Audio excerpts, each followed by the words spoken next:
We are now looking at a machine with a fresh new copy of Microsoft Windows. Since I have no development tools installed here, I'm going to open my web browser and search for Web Platform Installer.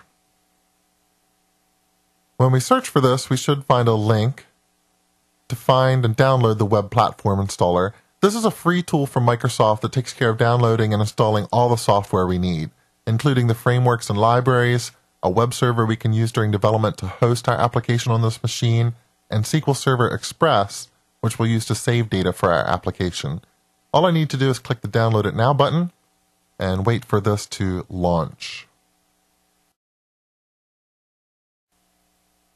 Once the installer is up and running, you'll be able to choose one or more applications or products to install.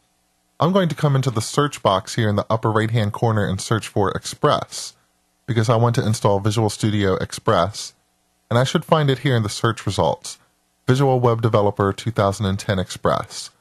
I'll click Add. If we look at the detailed list of items to be installed, we can see we also have some dependencies, and the Web Platform Installer will automatically download these dependencies. They include version 4 of the .NET Runtime, that's required by Visual Studio and ASP.NET MVC3, and it's also going to download and install SQL Server Express, which is a relational database engine we can use to store data. Let's close out this list and click Install. I have some licensing agreements that I should read through before I accept, and then some SQL Server configuration information. I'm going to select this radio box that uses Windows Integrated Authentication with SQL Server Express. That means I don't need to put in a password for the SQL Server Administrator account.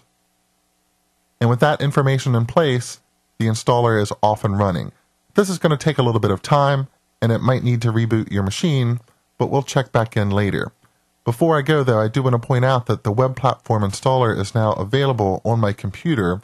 I can run it right from a Windows Start menu anytime that I want to add additional features or libraries or products to my machine. Now we've completed our installation of Visual Studio, but we still have one more step to take. We're going to be using ASP.NET MVC3, and MVC3 was released after Visual Studio 2010 was released, so we're not quite where we need to be yet. I'm going to come back into the Web Platform Installer, and I'm going to search for SP1, that's short for Service Pack 1, and I'm going to find Visual Studio 2010 Service Pack 1. At the time of recording, this is still in beta, but it will probably be in a release state by the time you watch this video. I'm going to add and install Service Pack 1, which will not only give us the ASP.NET MVC3 framework, but also a number of other goodies we'll be able to use in building our application.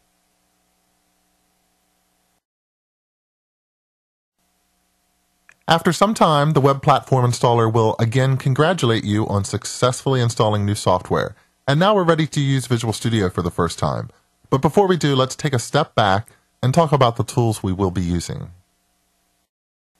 What we've done so far is to use the Web Platform Installer to set up 3 essential tools we'll work with moving forward. The first tool is Visual Studio.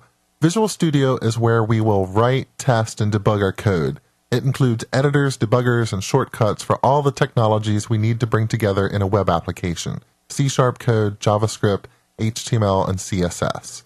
We've also installed SQL Server Express.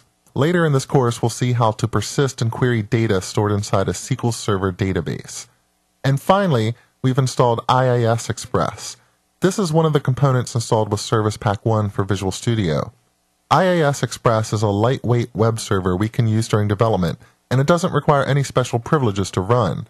As a web server, this is the component that will respond to HTTP requests coming from our web browser and respond by executing the logic we build inside of our MVC application.